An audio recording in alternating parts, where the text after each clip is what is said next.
Oi pessoal, boa noite, boa tarde ou bom dia, não sei qual horário que vocês estão tirando para olhar essa aula, mas eu espero que ela seja proveitosa e que vocês possam construir bastante conhecimento, certo?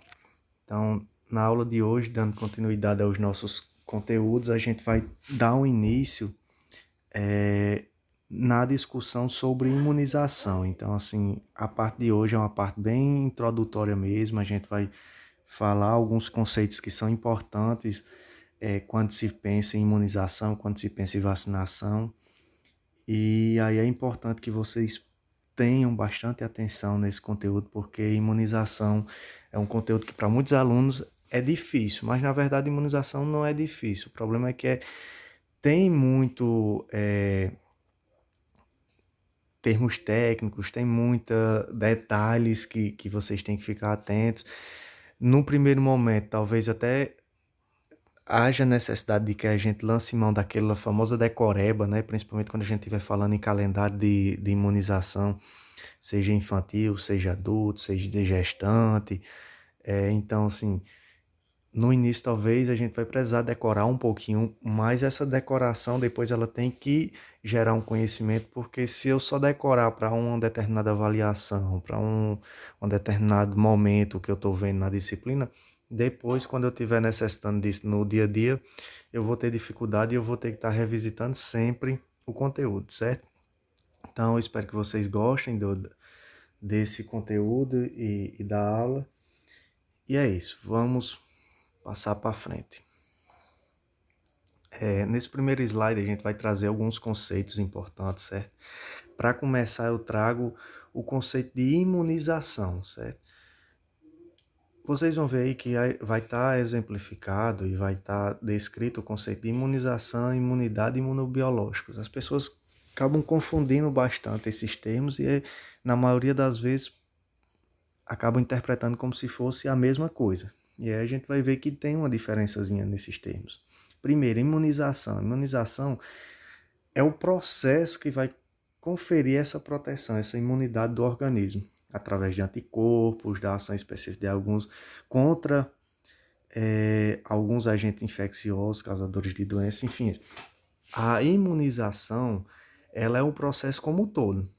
Ou seja, tudo que a gente lança mão para adquirir o que a gente tem como imunidade é resultado do processo de imunização. Ou seja, imunização é um processo. Já a imunidade em si é o estado de resistência geralmente associado à presença de anticorpos que possuem ação específica sobre o organismo responsável por uma doença infecciosa específica ou sobre suas toxinas. Trocando em miúdos, o que seria imunidade? Imunidade seria quando eu adquiro, eu já tenho a imunidade a determinado patologia, determinados patógenos, ou seja, eu já passei por um processo, seja através da imunização, ou seja através da vacina, seja através do próprio contato com a doença e, consequentemente, eu adquiri imunidade, seja através de uso de soros, enfim, a, o processo como um todo, ou seja, se envolveu vacina, se envolveu soro, se envolveu o contágio próprio com a doença, não importa. Na imunidade agora quer dizer que eu já estou imune. De alguma forma, eu consegui essa imunidade. E aí, a forma como eu consegui está relacionada ao processo de imunização, que foi o conceito que a gente trabalhou anteriormente. Mas quando a gente diz imunidade, a gente já fala de uma pessoa que ela já está com os anticorpos, já está com as defesas específicas contra determinado patógeno. Então, quando a gente diz que aquela pessoa é imune a determinadas doenças, então é porque ela, de alguma forma, por meio do processo de imunização, ela adquiriu essa resistência própria, certo? E os imunos biológicos é toda substância de origem biológica, obviamente, capaz de induzir uma resposta imunológica no ser humano, sendo usado na prevenção e tratamento de doenças. Ou seja, os imunobiológicos vão ser o quê? Vão ser nossas vacinas, vão ser os nossos soros. Por quê? Porque são substâncias de origem biológica que, ao entrar em contato com o nosso organismo, ele vai fazer, ou ele já vai trazer uma imunidade específica, ou ele vai fazer com que nosso organismo ele trabalhe um pouco mais e, consequentemente, consiga gerar essa imunidade, certo? Então, só resumindo para ficar mais claro, imunização é o processo como um todo, engloba, é algo maior, né? Porque vai englobar desde da utilização de um determinado imunobiológico, de uma vacina, de um soro, ou do próprio contágio com a doença. É todo o processo até que eu tenha a imunidade. A imunidade já quer dizer o quê? Já quer dizer que eu estou imune, eu já estou com resistência a determinada patologia. Então eu já adquiri, já passei por todo um processo e agora eu já estou imune. E os imunos biológicos são geralmente as substâncias que a gente utiliza para adquirir essa imunidade. Tá ok? Vamos lá, para frente. Nesse próximo slide aí, a gente vai falar agora os tipos de imunização. Esse slide é bem interessante e é importante que vocês tenham esse conhecimento. Quais são os tipos de imunização? A gente primeiro tem que saber que a gente tem uma imunização, pode ter uma imunização ativa e pode ter uma imunização passiva. Professor, mas qual seria essa diferença da imunização ativa para a imunização passiva? A imunização ativa é aquela que o nosso organismo vai entrar em contato com alguma substância e ao entrar em contato com essa substância, seja de forma natural ou artificial, ele vai começar a trabalhar, digamos assim, vai necessitar trabalhar porque o contato com aquela substância fez com que ele começasse a produzir os anticorpos ou as células de defesa. Ou seja, ativa por quê? Porque o organismo está trabalhando. Nesse caso de imunização, o nosso organismo precisa trabalhar para produzir a famosa imunidade. E a passiva, professor? A passiva já é aquela que o nosso organismo ele não precisa fazer nada. Ele já vai receber essa substância, seja de forma natural ou artificial, e, consequentemente, já vai gerar imunidade. Professor, dê alguns exemplos aí para ficar melhor esse conceito. Eu estou com a dúvida aí. Essa ativa, no caso, o nosso organismo vai ter que trabalhar. Essa passiva, a gente não precisa fazer nada. Quando recebe essa substância, já está imune. Como seria isso? Vamos lá. A ativa, que é essa que o nosso organismo precisa trabalhar, ela pode acontecer de duas formas: natural ou de forma artificial. Como seria essa forma natural? Como vocês já estão vendo aí no exemplo, através do contato com a doença. Vamos lá, falar de uma doença bem comum, bem característica aí. Deixa eu ver aqui, a catapora. Vamos falar da catapora. As pessoas, especialmente na infância e principalmente mais há alguns anos aí atrás, né? Agora não está tão comum assim, mas a grande maioria, talvez parte de vocês que estão assistindo e estão escutando essa aula nesse momento até já tiveram esse problema. E aí o que é que o pessoal costuma dizer? Ah, quem teve catapora não vai ter mais. Não vai ter mais por quê? Porque seu organismo entrou em contato com aquela substância, ou seja, com aquele patógeno que causava aquela doença. Seu organismo, ao entrar em contato com aquela substância, ele começou o quê? A trabalhar para produzir anticorpos e defesas para que, em um segundo contato com essa substância, ou seja, daqui a 1 ano, 2 anos, 3 anos, 4 anos, seja lá quantos anos for, quando o organismo novamente entrar em contato com esse patógeno, o nosso organismo já vai ter defesa suficiente e não vai precisar produzir mais nada e nem vai adoecer. Ou seja, isso ela adquiriu imunidade. E adquiriu imunidade de uma forma natural e ativa. Por quê? Natural por quê? Porque foi através da doença. Não foi a doença, obviamente. A gente pegou no dia a dia e é algo que não foi produzido artificialmente. E ativa por quê? Porque nosso organismo, ao entrar em contato com essa substância, necessitou trabalhar para produzir mais anticorpos e proteger ou gerar a famosa imunidade. E pois me diga um exemplo dessa imunização ativa artificial. Aí é a famosa vacinação, certo? A vacina ela é produzida através de substâncias biológicas, claro, mas ela é produzida de forma artificial, não é isso? Quando a gente recebe a vacina, não é automático a imunidade que ela gera. ela necessita de um tempo. Por quê? Porque nosso organismo vai entrar em contato com a vacina, vai interpretar o que aquela vacina está querendo mostrar para o organismo e vai começar a produzir anticorpos enfim, células de defesa. Então, assim, tem muita gente que pensa, eu tomei a vacina, já estou imune. Não, a gente necessita de um período na qual o nosso organismo vai começar a trabalhar para produzir a verdadeira imunidade. Por isso que vocês já devem ter ouvido falar que uma pessoa que vai tomar a vacina de febre amarela porque precisa viajar. Mas se ela chegar no dia lá no postinho, no dia que ela for viajar, vai ser contraindicada a imunização naquele momento, ou no mínimo vai ser orientado que se ela tomar no dia que vai viajar, corre um risco muito grande. Por quê? Porque necessita de que pelo menos essa pessoa tome 10 dias antes de viajar.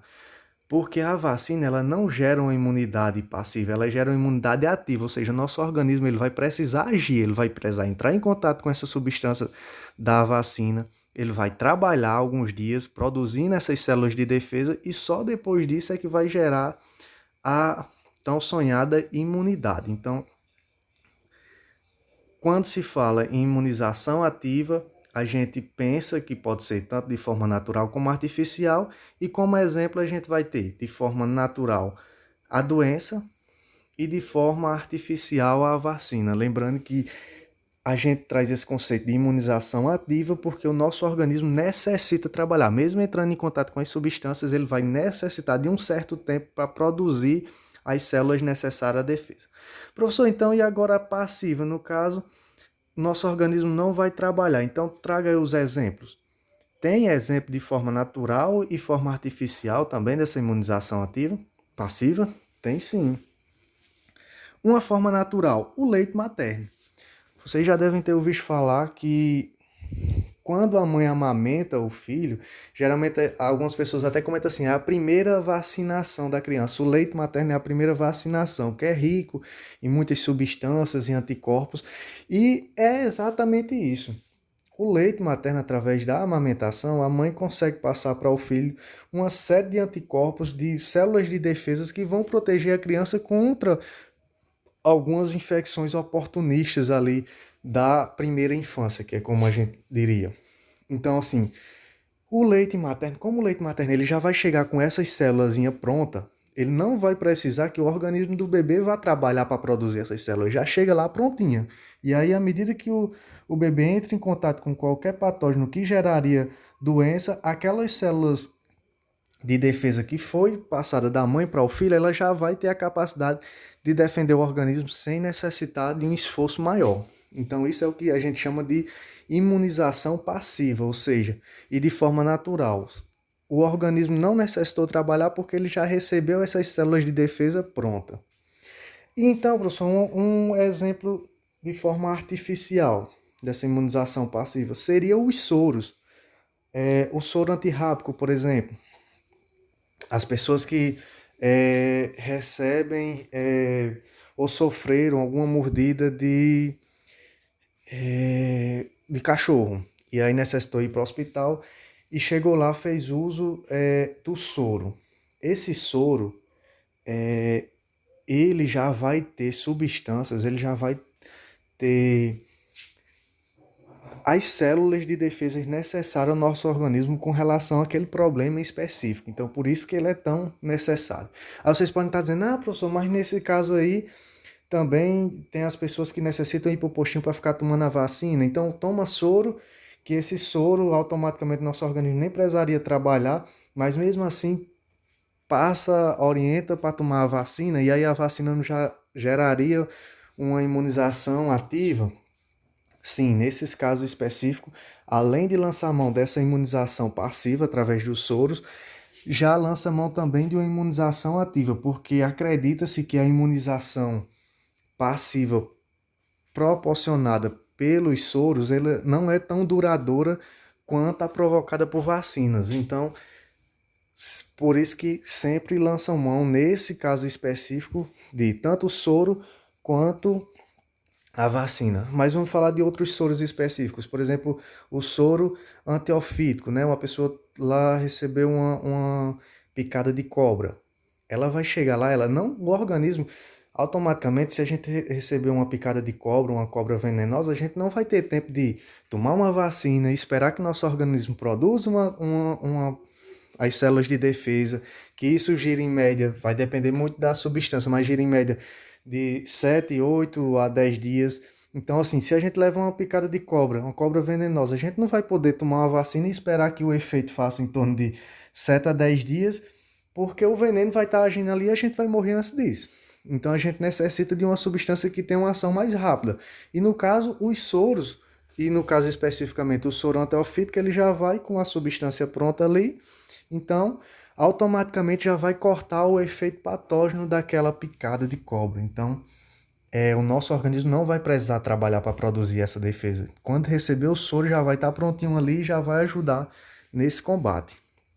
Então, com relação aos tipos de imunização, eu acredito que vocês tenham entendido, espero que tenham entendido. A ativa é quando o organismo trabalha, necessita produzir, e isso leva em média 10 dias, digamos assim, para a produção dessas células de defesa. E a passiva não, a passiva a gente já recebe, seja de forma artificial, como por exemplo a utilização de soros, ou seja, a forma natural, através do leite materno, a gente já recebe essas células prontinhas, né? O nosso organismo não vai precisar trabalhar para produzir essa imunização. Mas vamos lá. Outra parte que a gente vai discutir na aula de hoje é com relação à sala de vacina, né? Antes da gente começar a falar dos imunobiológicos específicos, a gente vai falar sobre a sala de vacina. E aí a sala de vacina é um local destinado à administração de imunobiológicos, cujas atividades elas devem ser desenvolvidas por uma equipe de enfermagem com treinamento específico, isso é muito importante, especialmente no manuseio, conservação e aplicação desses imunobiológicos. Obviamente, vocês têm um conhecimento prévio aqui durante a formação, mas quando vocês forem assumir algo desse tipo, uma sala de vacina, vocês certamente passarão por novos treinamentos, até porque imunização, conteúdo de imunização, ele é muito mutável, ele se altera muito de um ano para outro, então a gente precisa sempre estar revisitando a literatura. E aí as principais responsabilidades dessas pessoas que trabalham em sala de vacina: orientar e prestar assistência à clientela com segurança, responsabilidade e respeito. Então é importante que essa pessoa esteja bem embasada, tenha muito conhecimento para saber dar essas orientações. Né? Prover periodicamente as necessidades de material imunobiológico. Obviamente, a pessoa que está trabalhando lá na sala de vacina, ela tem que perceber o que é que, quando está faltando determinada vacina, quando há necessidade de aumentar determinados imunobiológicos, enfim, ele vai estar responsável por essa questão desses materiais. Manter as condições ideais de conservação de imunobiológico, então a pessoa vai ter que estar sempre atenta lá, temperatura da geladeira, enfim, tem que estar por dentro disso aí. Manter os equipamentos em boas condições de funcionamento, acompanhar as doses de vacinas administradas de acordo com a meta, então, a depender do serviço, vai existir algumas metas específicas, e aí na saúde pública, especialmente no nosso SUS, a gente vai ter algumas metas de vacinação, isso vocês vão poder perceber e observar, tanto na prática quanto provavelmente numa disciplina posterior a gente vai se aprofundar um pouquinho mais nessas discussões.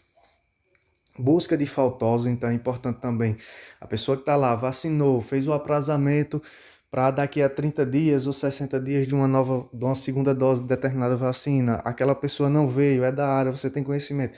Então, assim, é papel da pessoa que está lá na sala de vacina também fazer essa busca desse faltoso para que a gente não tenha problemas futuros.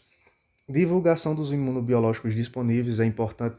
Nem todas as unidades de saúde, nem todos os serviços de saúde dispõem de todos os imunobiológicos, então é importante que haja uma disponibilização dessa informação para que as pessoas também saibam a qual unidade ou a qual serviço de saúde procurar quando necessitam de determinada vacina, e avaliar o acompanhamento sistemático das coberturas vacinais.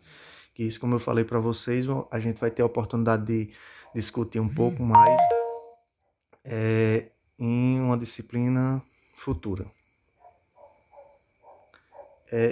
E outra coisa, busca periodicamente de atualização técnico-científica. Como eu tinha falado para vocês, quem trabalha em sala de vacina necessita estar estudando. Na verdade, todo mundo que trabalha na área da saúde, né, precisa estar se reinventando e se estudando bastante para se reciclando, essa é a palavra correta, para poder estar à frente desse serviço. Uma coisa interessante na sala de vacina é a organização da geladeira. Se a gente estiver falando daquele serviço que tem uma... Agora está me faltando, saindo da memória agora, caixa... Não é caixa fria não, tá me faltando, saindo da memória aqui o nominho do... Mas daqui pro final da aula eu lembro e falo para vocês. Mas assim, vamos falar dessa geladeira específica aqui. Essas geladeiras que são do tipo comum, elas têm que ter uma organização específica para a gente organizar nossas vacinas lá. Então, nessas geladeiras comuns, a gente vai organizar o quê? As vacinas virais a gente vai colocar nessa segunda prateleira. Então, como vacinas virais, a gente vai ter o quê? A tríplice viral, tetraviral, febre amarela, todas essas que estão citadas aí no exemplo. Já na terceira prateleira, a gente vai colocar o quê? As vacinas bacterianas, que aí vão ser BCG, Penta, enfim, vocês vão entender um pouco mais e saber diferenciar. Vocês podem até dizer, professor, mas a gente vai ter que saber de tudo isso aí, qual vacina é viral. Obviamente que sim, mas a gente vai ter mais tempo para discutir isso e vocês vão aprendendo aos poucos, certo? A palavrinha veio aqui agora à mente de novo. Para os serviços de saúde que tem a câmara fria, certo? Que seria uma espécie de geladeira que consegue fazer com que a circulação do ar ela seja igual em todos os locais dessa geladeira. Então, assim, nesses serviços não há necessidade dessa organização específica das vacinas. No entanto, as geladeiras comuns, a dispensação do ar ou a refrigeração, ela acontece de forma diferente, especialmente a porta, a gente não recomenda estar colocando nenhum imunobiológico. Por quê? Porque essa porta, a variação de temperatura nela é muito grande. Nessa primeira prateleira também, que fica mais próximo do freezer, a variação é maior e o risco de baixas temperaturas também é maior. Então, assim, por isso que nessa geladeira simples, a gente faz essa diferenciação de organização na prateleira, na segunda e na terceira. Já numa câmara fria, onde a temperatura ela se mantém estável em todos os locais, então assim, não há necessidade dessa organização específica. Porém, eu recomendo, de repente algum de vocês trabalhe num serviço que possua uma câmara fria, é sempre bom a gente organizar e se a gente conseguir organizar colocando a parte de vacina viral num canto e a parte das vacinas bacterianas em outros, vai facilitar bastante o nosso trabalho, nosso trabalho no dia a dia, né? Então, cuidados básicos de quem está lá na sala de vacina. Fazer a leitura da temperatura diariamente, isso é bem importante. E tá registrando essas temperaturas para saber se não teve uma variação, para não correr risco de perder uma vacina por conta de variações na temperatura. Usar tomada exclusiva para o refrigerador, isso aí a gente vê, é bastante comum as pessoas improvisarem, né? Uma tomada só, colocar vários eletrodomésticos. Então, assim, quando se trata de sala de vacina, a gente tem que priorizar a tomada do refrigerador ser exclusiva para ele. Instalar o refrigerador distante da fonte de calor, bem nivelado e mais ou menos distante de 20 centímetros da parede. Então isso é importante também para que não gere mudanças na temperatura. Outra coisa, não permitir armazenamento de outros materiais. Isso era bem comum antes, depois de muitas fiscalizações, a coisa se organizou melhor, mas era comum as pessoas que trabalhavam em sala de vacina levavam lá a sua alimentação, frutas e tal, algo, e colocava junto com os imunobiológicos. Então, só em estar movimentando, abrindo e fechando a geladeira várias vezes, pegar material, isso já colocaria em risco os imunobiológicos. Imagine misturando com substâncias que não são imunobiológicos também. Então, assim, aumenta esse risco e então é importante que a gente não faça esse tipo de coisa. Não armazenar nada nas portas, pelo fato que eu falei para vocês, as portas é o local da geladeira que está mais suscetível a variações de temperaturas, então evitar sempre isso. Certificar-se de que as portas ela tá vedada. Uma técnicazinha para a gente identificar isso, se a gente estiver falando de aquelas geladeiras comuns, é pegar um papel, uma folha de papel normal, colocar, fechar a porta da geladeira e a gente tentar puxar a folha. Se a folha ficar vedada, não conseguir, a gente não conseguir puxar ou ter uma resistência, isso é sinal de que a geladeira está fechando bem, está vedando direitinho. Mas se a folha sair facilmente, sem nenhuma resistência, então a gente tem que ficar atento porque pode não estar tendo uma vedação tão adequada assim e consequentemente essa geladeira ela pode perder temperatura ou ganhar temperatura assim, consequentemente danificar a eficácia de algum imunobiológico. Outra coisa importante é fazer o degelo a cada 15 dias ou quando necessário nesse eletrodoméstico, ou seja, nessa geladeira ou nessa câmara fria. Então, é importante a gente fique atento a cada 15 dias fazer esse degelo e, se não, às vezes antes disso já é necessário a gente fazer esse degelo porque tem alguns equipamentos que produzem uma quantidade maior de gelo. Então, a gente tem que ficar atento a isso. Pessoal, nesse primeiro momento é isso, a gente finaliza por aqui. Espero que vocês tenham entendido o conteúdo, mas fico disponível para vocês entrarem em contato qualquer dúvida que tiverem, certo? Então é isso, fiquem com Deus e até a próxima.